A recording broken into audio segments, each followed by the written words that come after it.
ಇವರೇನಾದರೂ ಮಾಡ್ಕೊಂಡಿರ್ಬೋದು ಗೊತ್ತಿಲ್ಲ ನನಗೆ. ನಮ್ಮ ಕಾಲದಲ್ಲಿ ಆ ಒಂದು ಗೈಡ್ಲೈನ್ಗಳೇನು ಇಟ್ಕೊಂಡಿದ್ರು, ನಮ್ಮ ಅಧಿಕಾರಿಗಳಿಂದ ಅದು ಫೈಲ್ ಮೂವ್ಮೆಂಟ್ ಆಗಿ ಅಂತಿಮವಾಗಿ HLCC ತರತಕ್ಕಂಥ ಒಂದು ಪ್ರಕ್ರಿಯೆ ಅದು ಸರ್ಕಾರದಲ್ಲಿ. ಅದಕ್ಕೆ ಚೇರ್ಮನ್ ನಾನು ಇರ್ತೀನಿ, ಅದಕ್ಕೆ ಇಂಡಸ್ಟ್ರಿ ಮಿನಿಸ್ಟರ್ ಇರ್ತಾರೆ, ಹಲವಾರು ಇಲಾಖೆಗಳ ಪ್ರಧಾನ ಕಾರ್ಯದರ್ಶಿಗಳಿರ್ತಾರೆ, ಎಲ್ಲ ಇರ್ತಾರೆ. ಅಲ್ಲಿ ಕೆಲವು ಪ್ರಾಜೆಕ್ಟ್ಗಳ ಬಗ್ಗೆ ಪ್ರಪೋಸಲ್ ಏನು ಬಂದಿರುತ್ತೆ, ಚರ್ಚೆಗಳಾಗಿರ್ತವೆ. ಚರ್ಚೆ ಆಗಿದ್ದವೆಲ್ಲ ಇಂಪ್ಲಿಮೆಂಟ್ ಆಗಲ್ಲ. ಇದು ಗೊತ್ತಿಲ್ವಾ ಅವರಿಗೆ? ನನಗಿಂತ ಮುಂಚೆನೇ ಮಂತ್ರಿ ಆಗಿದ್ದಾರಲ್ಲ, ಪಾಪ ಅವ್ರು ಹೇಳಿದ್ದಾರಲ್ಲ, ಅದೆಂಥದ್ದು ಪಾಪ ಒಟ್ಟು ನೋವಂತೆ, ಕಿವುಚ್ತಾರಂತೆ. ಹಂಗೆ ಅನ್ನಿಸ್ತದ. ನಾನು ನೋಡಿದರೆ 3 ದಿವಸ ನನ್ನ ಪ್ರವಾಸ ಮಾಡಿ ಬಂದೆ ಪಶ್ಚಿಮ ಬಂಗಾಳದಲ್ಲಿ. ನಮ್ಮ ಸ್ಟೀಲ್ ಅಥಾರಿಟಿಯಲ್ಲಿ ಇರ್ತಕ್ಕಂಥ ಕಾರ್ಖಾನೆಗಳು ವಿಸಿಟ್ ಕೊಟ್ಟು ಏನೇನು ಮಾಡಬೇಕು ಅಂತ ಹೇಳಿ ಡೈರೆಕ್ಷನ್ ಕೊಟ್ಟು ಬಂದೆ. ನನಗೆ 24 ಗಂಟೆ ಉಸಿರಾಡಕ್ಕಾಗದೇ ಇರೋ ಕೆಲಸಗಳವೇ ಇಲ್ಲಿ. ಅಲ್ಲಿ ರಾಜ್ಯದಲ್ಲಿ ಯಾರು ಮುಖ್ಯಮಂತ್ರಿ, ಯಾರನ್ನ ನೋಡಿ ಹೊಟ್ಟೆವರಿ ಪಡಬೇಕು, ಟೈಮ್ ಇರಬೇಕಲ್ಲ ನನಗೆ. ಅದರಿಂದ ಈ ಲಘುವಾದ ಮಾತುಗಳನ್ನು ನಿಲ್ಲಿಸಿ, ಇಲ್ಲಿ ಯಾವಾಗ ಚರ್ಚೆ ನಡೀತು ವಿಧಾನಸಭೆ ಕಲಾಪದಲ್ಲಿ, ಚರ್ಚೆ ಆಗಿದ್ದು 29-30 2 ದಿನ, ಆಗಸ್ಟ್ ತಿಂಗಳು 2007.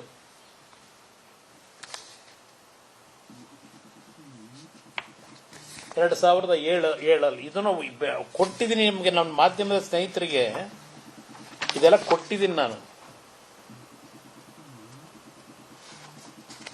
ಇಲ್ಲೇ ಹೇಳ್ಬಿಡ್ತೀನಿ ನಿಮಗೆ.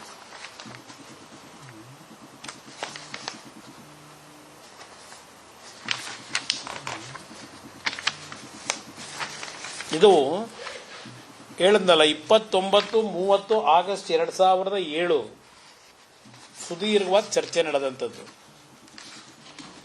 ಇವರೆಲ್ಲರಿಗೂ ನಾನು ಉತ್ತರ ಕೊಡಬೇಕಾದ್ರೆ ಅಂತಿಮವಾಗಿ ನಾನು ಹೇಳಿದ್ದೇನೆ. ಇದನ್ನೇ ಮೊನ್ನೆ ಬೆಂಗಳೂರಿನಲ್ಲೂ ನಾನು ಪತ್ರಿಕಾಗೋಷ್ಠಿಯಲ್ಲಿ ವಿಧಾನಸಭೆ ಕಲಾಪದಲ್ಲಿ ನಡೆದಂಥ ಅಂತಿಮವಾದ ಉತ್ತರ ನಾನು ಕೊಡಬೇಕಾದ್ರೆ ಆಸ್ ಎ ಚೀಫ್ ಮಿನಿಸ್ಟರ್, ನನ್ನನ್ನು ಆಯ್ಕೆ ಮಾಡಿರ್ತಕ್ಕಂಥ ಪುಣ್ಯಾತ್ಮ ಜನ ಅವರು ಯಾವುದೇ ಕಾರಣಕ್ಕೂ ನನ್ನ ರೈತರಿಗೆ ನೋವು ಕೊಟ್ಟು ಅವ್ರನ್ನ ಒಕ್ಕಲೆಬ್ಬಿಸ್ತಕ್ಕಂಥ ಕೆಲಸವನ್ನ ಮಾಡಲ್ಲ. ಅದು ಮುಂದುವರಿಸೋ ಪ್ರಶ್ನೆ ಇಲ್ಲ ಅಂತ ಹೇಳಿ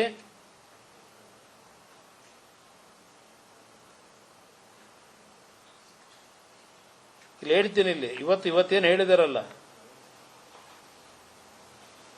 HLCC ಮೀಟಿಂಗು ಹೇಳ್ತಾರೆ ನೋಡಿ, ಈ ಮಟ್ಟಕ್ಕೆ ರೈತರನ್ನ ಒಕ್ಕಲೆಬ್ಬಿಸಲಿಕ್ಕೆ ನೀವು ಹೊರಟಿದ್ದೀರಿ ಎಂದೇನು ಎಲ್ಲಾ ಸದಸ್ಯರುಗಳು ಹೇಳಿದ್ದಾರೆ. ನಾನು ಇಲ್ಲಿ ಒಂದು ವಿಷಯವನ್ನು ಹೇಳುವುದಕ್ಕೆ ಬಯಸುತ್ತೇನೆ. HLCCನಲ್ಲಿ ನಮ್ಮ ಸರ್ಕಾರ ಬಂದ ಮೇಲೆ ಏನು ತೀರ್ಮಾನವಾಗಿದೆ ಎಂದು ಹೇಳುವುದಕ್ಕೆ ಬಯಸುತ್ತೇನೆ. ಡಾಲರ್ಸ್ ಹೋಟೆಲ್ ಲಿಮಿಟೆಡ್ 17ನೇ ತಾರೀಕಿನ HLC ಮೀಟಿಂಗ್ನಲ್ಲಿ ಬಂದಿದೆ. Nature of approval, consent process, status of acquisition not commenced, whether consent letter submitted not yet, century retirement not yet, ಈ ತರ ಎಲ್ಲ ಹೇಳ್ಕೊಂಡು ಹೋಗಿದ್ದೀನಿ. ಸ್ವೇಚ್ಛಾಚಾರವಾಗಿ ತೀರ್ಮಾನಗಳು ಆಗಿಲ್ಲ, ಆಗುವುದಕ್ಕೆ ಅವಕಾಶವನ್ನೂ ಕೊಟ್ಟಿಲ್ಲ. ಇದೆಲ್ಲ ಹೇಳಿ ನನ್ನ ರೈತರನ್ನ ಒಕ್ಕಲೆಬ್ಬಿಸ್ತಕ್ಕಂಥ ಪ್ರಶ್ನೆ ಇಲ್ಲ, ಅದನ್ನ ಸ್ಟಾಪ್ ಮಾಡ್ತೀವಿ ಅಂತ ಹೇಳಿದ್ದೀನಿ. 1ನೇ ತಾರೀಕು ಆಗಸ್ಟ್ 2007 ಡೇಟು ನನ್ನ ತಲೆಯಲ್ಲಿದೆ. ಆಮೇಲೆ ಈ DLF ಇವತ್ತು ಚರ್ಚೆ ಮಾಡಿದ್ದಾರೆ. ಪಾಪ DLF ಅವನು ಯಾವನ್ನ ಮುಖ ನೋಡಿಲ್ಲ ನಾನು. DLF ನಿಮ್ದು ಸಂಬಂಧ ಬಿಚ್ಚಣಂತೆ, ತಾವರೆಕೆರೆ ಹೋಬಳಿ. ಅವನು ಯಾರ ಪಾಪ ಬ್ರಿಟಿಷರ್ ಕಾಲದಲ್ಲಿ ಬಂದಿದ್ದ ಫಾರಿನ್ನಿಂದ.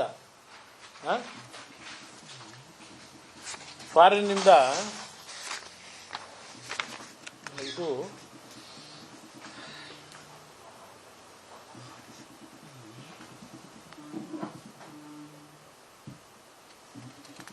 ಇಲ್ಲ, ಇದೇನು ಬೇಡ ನನಗೆ. ಇದು ನನಗೆ ಬೇಕಾಗಿರೋದು DLFದು.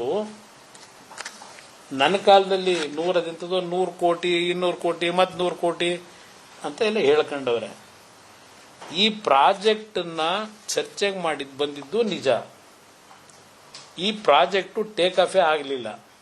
ಅದಕ್ಕೆ ಕಾರಣ ವಿಧಾನಸಭೆ ಕಲಾಪದಲ್ಲಿ ನಾನು ಹೇಳಿದ್ದೀನಿ 1ನೇ ತಾರೀಕು ಆಗಸ್ಟ್ 2007ನೇ ತಾರೀಕಿನಂದು 2007ನೇ ಇಸ್ವಿ 1ನೇ ತಾರೀಕು 8ನೇ ತಿಂಗಳು ಆಗಸ್ಟ್ ನಾನು ಹೇಳಿರ್ತಕ್ಕಂಥದ್ದು ಈ ಪ್ರಾಜೆಕ್ಟನ್ನ ಮುಂದುವರಿಸಲ್ಲ ನಿಲ್ಲಿಸ್ತೀವಿ ಅಂತ ಹೇಳಿದ್ದೀನಿ. ವಿಧಾನಸಭೆ ಕಲಾಪದಲ್ಲೇ ಬಿಡದಿದ್ದು, ನಾನು ಅದಕ್ಕೆ ಕನ್ಫೈನ್ ಆಗ್ತಿರೋದು ಬಿಡದಿದ್ದಕ್ಕೆ.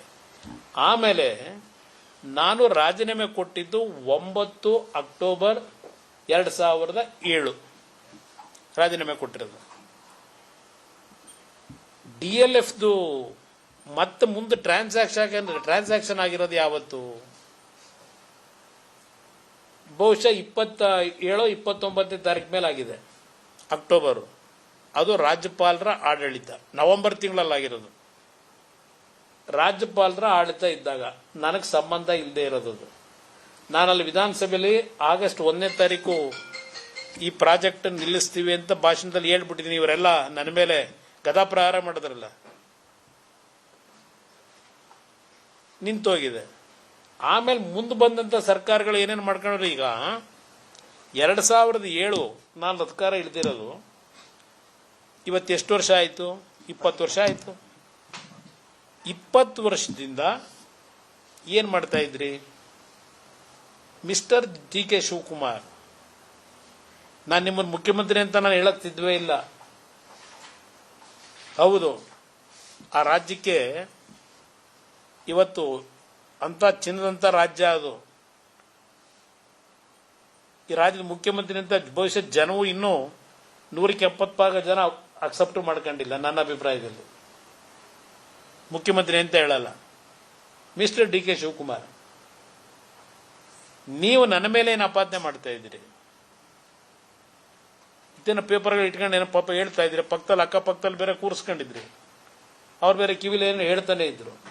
ಇಲ್ಲಿ ಪ್ರಶ್ನೆ, ಈ 20 ವರ್ಷದಲ್ಲಿ 2013 ಬಿಜೆಪಿ ಸರ್ಕಾರ ಬಂದಿದ್ದು ಬಿಟ್ಬಿಡಿ, 2009 ಇರಲಿ, ಅವರೇನೋ ಟ್ರೈ ಮಾಡಿದ್ರು, 10ರಲ್ಲಿ ಮತ್ತೇನೋ ಜಾಗತಿಕ ಟೆಂಡರ್ ಕರೆದ್ರು, ಯಾರು ಬರಲಿಲ್ಲ. ಇದನ್ನೆಲ್ಲ ಹೇಳ್ತಾ ಹೋಗಿದ್ದೀರಿ. 13ಕ್ಕೆ ಮುಖ್ಯಮಂತ್ರಿಗಳು ಬಂದ್ರಲ್ಲಪ್ಪ ಸಿದ್ದರಾಮಯ್ಯನವರು, ನೀವು ಆ ಮಂತ್ರಿ ಮಂಡಲದಲ್ಲಿ ಮಂತ್ರಿ ಇದ್ರಲ್ಲ. ಇವತ್ತು ಇಷ್ಟು ತರಾತುರಿಲಿ ಏನು ಹೊರಟಿದ್ದೀರಿ ಇದನ್ನು ಮಾಡಬೇಕು ಅಂತ ಹೇಳಿ? ಯಾರಪ್ಪ ನಿಮಗೆ ತಲೆಗೆ ತುಂಬಿದವರು ಇದು ಮಾಡಬೇಕು ಅಂತ ಹೇಳಿ? ಈಗ ನೀವೇನು ಮುಖ್ಯಮಂತ್ರಿ ಆದ್ಮೇಲೆ ಮಾಡಿಲ್ಲ, ಇದನ್ನ ನೀವು ಸಿದ್ದರಾಮಯ್ಯನವ್ರ ಮುಖ್ಯಮಂತ್ರಿ ಇದಾಗಲೇ ಶುರು ಮಾಡ್ಕೊಂಡ್ಬಿಡ್ರಿ ಬಂದಿದ್ದೀರಿ. ಈಗ ಹೊಸದಾಗಿ ನಿಮ್ಮ ಸರ್ಕಾರ ಬಂದು ಇದು ಮಾಡಕೊಳ್ರಿ, ಅದನ್ನ ಹೊಟ್ಟೆ ಉರಿ ಪಟ್ಕೊಂಡು ರೈತರನ್ನ ಎತ್ಕಟ್ಟಿದ್ದೀವಿ, ಇದೆಲ್ಲ ಏನು ಹೇಳ್ತಾ ಇದ್ದೀರಿ? ಯಾವುದೇ ರೈತರನ್ನ ಎತ್ಕಡ್ತಕ್ಕಂಥ ಕೆಲಸ ನಾವು ಮಾಡಿಲ್ಲ. ರೈತರು ಸಂತೋಷವಾಗಿ ಮಾಡ್ತೀವಿ ಅಂದ್ರೆ ಮಾಡ್ಕೊಳ್ಳಿ, ಹಿಡ್ಕೊಂಡಿರೋರು ಯಾರು ನಿಮ್ಮನ್ನ? ಈ 20 ವರ್ಷದಲ್ಲಿ ನೀವು ಈಗಾಗಲೇ ಒಂದು ಬಾರಿ ಮುಖ್ಯಮಂತ್ರಿ ಆಗಿ ಮಂತ್ರಿ ಆಗಿ ಅವತ್ತು ಕೈ ಹಾಕಲಿಲ್ಲ. ಅವತ್ತು ಕೆಲವು ಪ್ರೊಸೀಡಿಂಗ್ ಆಗಿದೆ. ಸಿದ್ದರಾಮಯ್ಯನವ್ರ ಕಾಲದಲ್ಲೂ ಪ್ರೊಸೀಡಿಂಗ್ ಮಾಡ್ಕೊಂಡವ್ರ ಅಧಿಕಾರಿಗಳು. ಕನಸಿನ ಕೂಸು ಅವೆಲ್ಲ ಇರಲಿ, ಆಮೇಲೆ ಆಗಲೂ ಕೈ ಹಾಕ್ದಂತಾರೆ ಏನಿದೆ, ಯಾಕೆ ನಡೆಸ್ಕೊಂಡ್ ಬಂದ್ರಿ ಇದನ್ನ?